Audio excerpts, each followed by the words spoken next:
इसलिए कहते हैं हमारे पास, सॉरी आपकी बात अभी कंटिन्यू करती है, हमारे पास एंडोक्रिनोलॉजिस्ट भी आए थे तो कहते हैं कि जहाँ पे ज़रूरत है वो भी अगर वेट लॉस कराते हैं तो वो फिर प्रिस्क्राइब करते हैं, बट जो भी करना है वो डॉक्टर्स की प्रिस्क्रिप्शन के साथ किया। प्लीज खुद से कोई चीज सेल्फ मेडिकेशन ऐसी तमाम तो चीजें आपके लिए जहर है। सॉरी कंटिन्यू कीजिए। नहीं, मैं ये बता रही थी कि इससे वन मोर थिंग जो कि अनडिस्कस्ड हो गई कि हेयर लॉस बहुत ज्यादा आता है हमारे पास। आप मैक्रो और माइक्रो न्यूट्रिएंट्स के डेफिशिएंट तो हो गए, तो फिर अब आपका हेयर लॉस भी होगा, तो डाइट में भी आपके बाल जाते हैं, आपके ब्रिटल नेल्स भी होंगे, आपके जॉइंट्स पेन भी होंगे। For a women's health, specially those who are getting it in the early perimenopausal stage, ये बहुत ज़्यादा जल्दी आपको एजिंग की तरफ लेके चला जाता है। आपका फौरन आपको फील होगा कि मेरा फेशियल वॉल्यूम गया, मेरी सैगिंग स्टार्ट हो गई, मेरी जाउलिंग स्टार्ट हो गई, then you get on to other aesthetic procedures to get it restored. और इसके साथ स्किन में ड्राइनेस, डिहाइड्रेशन बहुत हो जाता है, बिकॉज़ वाटर लॉस हो रहा है ना, स्किन भी डिहाइड्रेट हो गई। जब स्किन डिहाइड्रेट होगी तो आपकी ऑटोमेटिकली एजिंग का प्रोसेस शुरू हो गया। True true true true true. Cherry on the top is कि अगर काम नहीं करते अपनी स्किन के ऊपर, घर में अगर आप कुछ इस्तेमाल नहीं करते during that process, so you are going to fall in a much more deeper depression. I have seen people कि वो जब थोड़ी सी हेल्दी बल्कि थी, they were more happy, they had a glowing skin, and then कहते हैं अब weight loose वाले लोग कहते हैं तुम तो बुढ़ी हो गई हो, तुम बीमार लग रही हो, बेकार लग रही हो। तो इतने सिवियर डिप्रेशन में मैंने कहा no, just restore yourself, don't worry. अब वेट लूज करके अब स्किन का ख्याल रखें, फिर उनको स्किन का थोड़ा कुछ करना पड़ता है, बिकॉज वो और डिप्रेशन में कहते हैं पहले कहते तुम मोटी हो तो अच्छी थी, अब पतली हुई हो, इतनी मेहनत की है तो कहते हैं तुम बुढ़ी लग रही हो। लोग तो किसी हाल में खुश नहीं, किसी हाल में खुश नहीं। अच्छा, एक मुझे लगता है हमारी स्किन जल्दी लटक भी जाती है। मुझे ये लगता है कि अगर हमें स्किन की मसाज भी करते हैं तो हमें ये पता ही नहीं है कि सही तरीके से मसाज कैसे करना है। जो हमारे ड्रेनेज पॉइंट है वो हमें पता ही नहीं है कि ऐसे ही है, क्योंकि देखिए हम बचपन में पता नहीं है सारा ऐसे करके लगा रहे हैं, वो शैला से सीखना चाहिए। हाँ, वो ठीक है। गर्दन में भी लगा रहे तो गर्दन में लोग कहते हैं जी ऐसे करना होता है ड्रेनेज। हाँ, आप लिम्फेटिक ड्रेनेज तो नीचे की तरफ करेंगे ना, क्योंकि ड्रेनेज तो आपने नीचे जैसे कहते हैं यहाँ से यूं, फिर उसके बाद यूं। वो बिल्कुल सही है, बिल्कुल सही है। बट आपने शुरू आर्मपिट से करना है, फिर आपने यहाँ पे करना है, फिर आपने लिम्फेटिक ड्रेनेज शुरू करनी है। लिम्फेटिक ड्रेनेज तो is the most important in the body. जब तक वो ये जो बिला वजह की जो खवातीन फेशियल्स बहुत ज़्यादा करा रही होती है, और जो पॉलरों के फेशियल्स कराती है जिनमें एग्जैक्टली उनको नहीं पता है कि एग्जैक्टली आपके चेहरे का मसाज होना कैसे चाहिए, तो क्या उससे भी स्किन को फर्क पड़ सकता है? देखिए आजकल के जो ट्रीटमेंट्स है ना, चाहे वो आप मशीन से करें चाहे हाथ से करें, अब वो लंबी लंबी मसाजें, except what Shaila does, that's अब इसको क्या कहते हैं, ब्लड सर्कुलेशन को तेज करती है, तो उससे ऑटोमेटिकली ग्लो आ जाती है, राइट। बट जो अब पुराने ज़माने वाले फेशियल्स हैं ना, वो तो रहे ही नहीं अब। कि आप हिलते जाएं और फेशियल करते जाएं, खुद भी हिलें, अगले को भी हिलाएं, अगला समझता है कि बस यही कमाल का फेशियल है। That's not the thing now. अब मशीन से अगर आप फेशियल करते हैं तो it's hardly a 30 minute treatment. और कुछ ऐसे प्रोडक्ट्स आ गए हैं कि जिनमें आपको हाथों की हीट भी नहीं लगानी, so it's just the machine and the clients face, तो उसमें रिजल्ट बहुत अच्छे आते हैं। वो 30-40 मिनट्स में आपका ख़त्म हो जाता है। उसमें ख़वातीन को ये प्रॉब्लम होती है कि जी हमारी तो मसाज ही नहीं हुई। आदत होगी ना, आदत होगी, बट बैक मसाज दे दी, शोल्डर मसाज दे दी, बाकी हैंड्स एंड फीट दे दी, तो इट्स गुड इनफ। बट बाकी तो मशीन ने काम कर दिया ना आपके फेस के ऊपर। कहते हैं ये फेशियल तो, हाइड्रा फेशियल तो 1 घंटे का सैलून में था। मैंने कहा कैसे 1 घंटे का हो सकता है? फेशियल तो 1 घंटे का होना चाहिए, ये कैसे आपने 15 मिनट में कर दिया? तो वो भी बहुत बड़ी डिस्कशन है। देखिए वो एक्ने प्रोन स्किन है, उस पर हम कैसे 1 घंटे का फेशियल कर सकते हैं? It's just about the machine cleaning and the serums, that's it. नहीं, मैं सैलून गई थी, उसने तो क्लेंजिंग भी की थी, स्क्रबिंग भी की थी, इसके बाद हाइड्रा फेशियल। तो और लिया क्या था 4000 रुपए।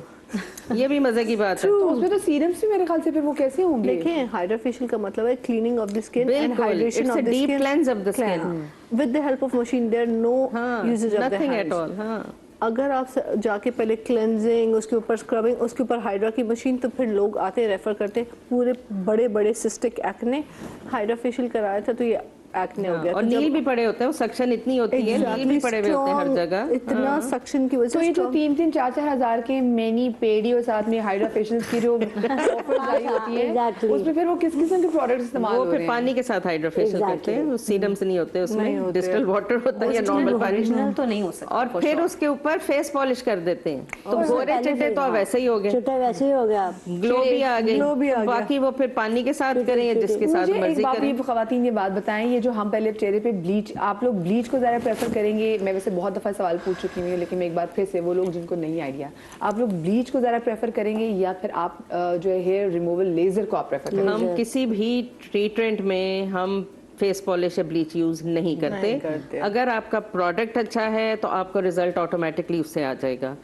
हमें इतनी आदत है मुंह को ब्लीच करने की, सिर्फ बालों को गोल्डन करने के लिए कि वो जो है वो हम समझते हैं कि हम चमक गए हैं, बट उसमें जब आप फेस पॉलिश करते हैं तो आपका मुंह रेड होता है, जब लाल होता है तो वही पैचेस आपके डार्क हो जाते हैं, पिगमेंटेशन। क्योंकि हमारी स्किन बहुत जल्दी जो है वो पिगमेंटेशन प्रोन है, बहुत जल्दी बिल्कुल, होती बिल्कुल, है। बिल्कुल। आप अगर बहुत रिपीटेडली थ्रेडिंग भी करते रहें तो यहाँ पे भी काले लाइंस बननी शुरू हो जाती हैं, तो वो आप फौरन थ्रेडिंग खत्म करके अपनी वैक्स पे आ जाएं।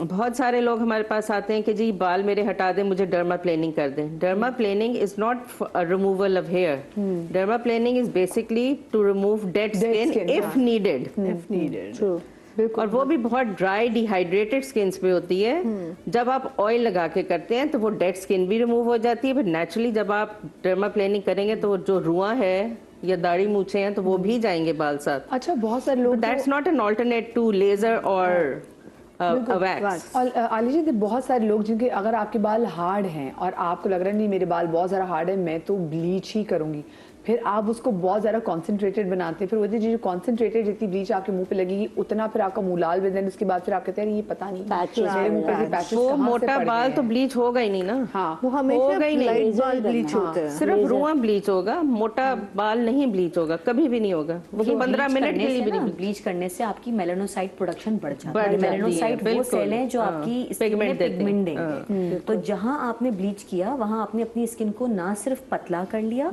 बल्कि मेलानोसाइट प्रोडक्शन के लिए और बढ़ा भी दिया। हीट, गर्मी।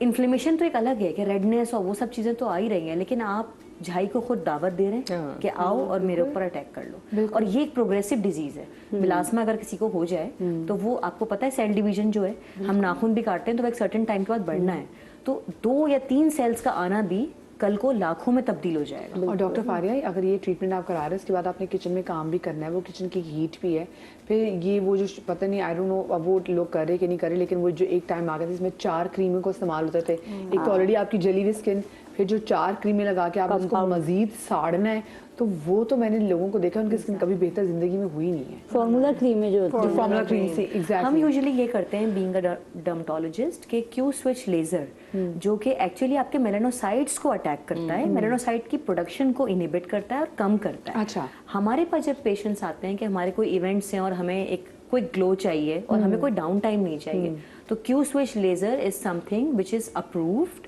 विच is effective and safe as well. इसमें होता क्या है ये बताएं? ये आपकी बेसिकली पिगमेंटेशन जो सेल्स हैं मेलानोसाइट उसकी प्रोडक्शन को कम कर देता है और आपको इंस्टेंट ग्लो देता है। बहुत सारे लोग इसको Injectable कार्बन है नहीं, carbon laser, pico laser, bleach laser, ये भी हमारे पास बहुत आता है क्योंकि उसमें वो ना bleach कर देते रुआं हैं। भी golden हो जाता है। फेल हो जाता है, Yes।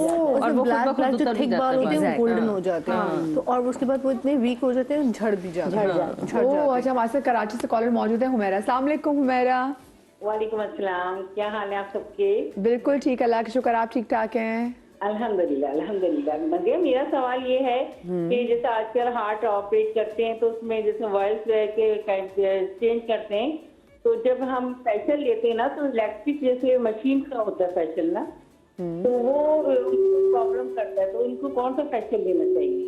मेरा ये सवाल। मुझे समझ में नहीं आई हुमैरा जी, अब ये जो किसकी बैटरी लगी हुई है सॉरी, हाँ, अगर हार्ट पे ओके हार्ट पे बैटरी लगी हुई है, अच्छा हार्ट पे बैटरी ओके तो इनको कौन सा फेशियल लेना चाहिए ये पूछना चाह रही हैं आप? नहीं रहेगा, पेस मेकर लगा हुआ है, Pacemaker लगा हुआ है, तो हाँ। कोई भी इलेक्ट्रॉनिकल डिवाइस जो आरएफ है इलेक्ट्रोड्स का इस्तेमाल जो होता है किसी भी फेशियल में, जो मसाज कर रहे होते हैं लिफ्टिंग के लिए, वो सबसे पहले नहीं होगा क्योंकि उसमें इलेक्ट्रोमैग्नेटिक वेव्स होती हैं Exactly. और वो आपके पेसमेकर को अफेक्ट करेंगी। Hands तो on आप ज़्यादा पूरा सही फेशियल है। ले सकते हैं एक्सेप्ट स्किपिंग दैट पार्ट। सुबह हाथों का ही जो आप जो है ना नॉर्मल वाला फेशियल ले लें ज़्यादा बेटर है, to be on the safer Safer side, side. Because देखिए हर बंदे को तो ये भी नहीं पता होगा ये करना है कि नहीं और करना। ओनर्स यूजुअली ओनर्स खुद भी नहीं कर रही होती हैं, लड़कियों को पकड़ा देती हैं कि यार आप कर लें। अब अगर किसी ने हाइड्रा के दौरान जो लोकल हाइड्रास होते हैं आरएफ यूज कर लिया तो वो जो बेचारा बिस्तर पे है जो भी खातून है वो तो गई। ट्रू। हाँ, तो इसलिए it's better to use normal, go for normal facial. Exactly, and I always believe in this कि किसी भी फेशियल से पहले एक प्रॉपर थरो कंसल्टेशन होना लाजमी है। हमारे सैलॉन्स में पाकिस्तान इंडस्ट्री में आलिया जी इस पे भी वो भी करेंगी कि नहीं करते कंसल्टेशंस। जो सैलॉन जो आप कह रही है ना 3 से 4 हज़ार रुपए की डील में सब कुछ दे रहे होते हैं और लोअर ऑफ द प्राइस पे कर रहे होते हैं, वो सैलॉन्स कॉन्सल्ट या वो पार्लर जो है वो कंसल्टेशन कर ही नहीं रहे। औरत वॉक इन करेगी, मुझे ब्राइटनिंग चाहिए, मेरा कल का इवेंट है, मुझे इस तरीके से चाहिए, आप मुझे कर दें। हाँ ठीक है, हमारे ये फेशियल है, इसका ये है, चलो जी जाओ। मुंह में दांत अगर चेंज कराया है, कोई इम्प्लांट लगाया है, चेहरे पे अगर कुछ हुआ हुआ है, आँख की सर्जरी आपको अगर आपने कोई कराई हुई है, कान में अगर आपको कोई प्रॉब्लम है, आपकी बॉडी में कहीं रॉड डला हुआ है, जिस तरीके से अभी उन्होंने बताया दिल में हार्ट का पेस मेकर डला हुआ है, ये छोटी छोटी चीज़ें काफ़ी मायने रखती हैं। आप अगर आप किसी ओरल मेडिकेशन पर हैं वो भी आपको किसी प्रोडक्ट के साथ कॉन्ट्रा इंडिकेट कर जाती है। फॉर एग्जांपल एक्नी के आजकल जिस तरीके से डर्मेटोलॉजिस्ट बहुत सारे बच्चों को और औरतों को ट्रेटिनोइन देते हैं खाने के लिए, राइट, वो भी आपकी ऑटोमेटिकली स्किन का पीलिंग प्रोसेस ऑन होता है। ओके ठीक, अब अगर आप उसके ऊपर कोई भी किस्म का फेशियल कराने के लिए चले जाते हैं, एक्सटेंसिव फेशियल कराने के लिए चले जाते हैं, आपकी स्किन का बैरियर कॉम्प्रोमाइज, आपकी स्किन खराब। अगले दिन आप आके क्लाइंट को आप आके बोल देंगे, सैलॉन में आके बोल देंगे मेरी स्किन के ऊपर तो छाले बन गए, मेरी स्किन के ऊपर और दाने निकल गए, मेरी स्किन में जलन बहुत ज़्यादा हो रही है, रेडनेस बहुत हो रही है, तो आपने फेशियल ख़राब कर दिया।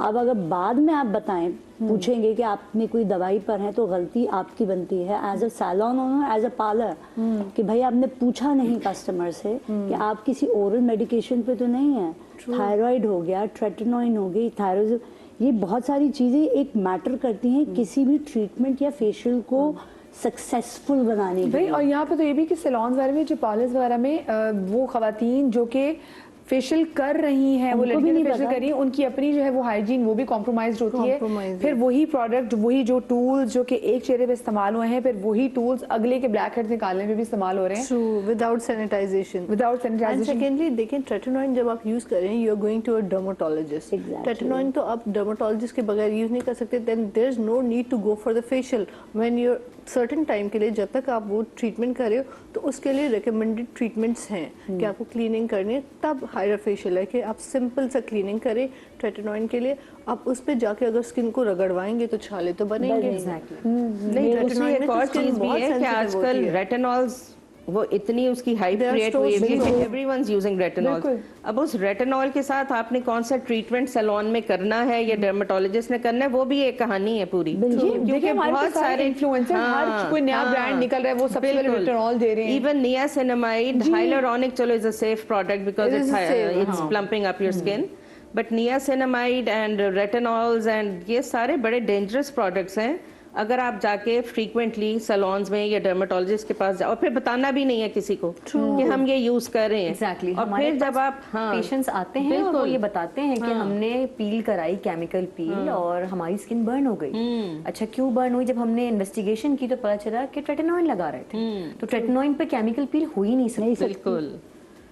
और अगर आप विटामिन सी भी अच्छी कंसंट्रेशन की लगाएं, उससे भी माइल्ड पीलिंग एट टाइम शुरू हो जाती है। बट अब उससे जब खुजली होती है, आपकी पीलिंग शुरू होती है, तो आपको खुद पता होना चाहिए कि अच्छा मैंने इसका क्या केयर करना है। मतलब नो हाउ इतनी होनी चाहिए, बिकॉज विटामिन सी के साथ भी माइल्ड पीलिंग होती है। अच्छा कंसंट्रेशन वाला। भाई और ये सारी जो सीरम्स है ना, ये एसिड्स हैं, ठीक है, तो आपने देख के लगाने हैं। आपको कोई भी इन्फ्लुएंसर जो कह रही है कि मैंने ये किया था, अगर उसने वो किया था, वो 2 दिन बाद किसी और का प्रोडक्ट क्यों बेच रही है? फिर अगर वो यही कर रही है तो वो अपने मुंह पे फिल्टर क्यों लगा रही है? अगर उसकी इतनी अच्छी स्किन है तो ठीक है, आपको तो अपना मंजन चूरन सारा बेच दिया और आप आ भी गए, नहीं भाई, और अभी फॉर एग्जांपल वंस हैपेंड कि कस्टमर केम टू ही, पूरी कंसल्टेशन होगी और मैंने उनसे 12-10 दफ़ा पूछा आप रेटिनॉल्स लगा रही हैं, ट्रेटिनॉइन लगा रही हैं, तो प्लीज़ काइंडली, नहीं मैंने एक हफ्ता पहले 10 दिन पहले मैंने बंद कर दिया, आई एम नॉट यूजिंग। और मैंने वो आई थी मेरे पास केमिकल पील के लिए। ये जरा मैं पूछूंगी, मैं कंटिन्यू करूंगी। आ जाती है ऐसी खवातीन, बताती नहीं है फिर क्या होता है, ब्रेक के बाद जानेंगे।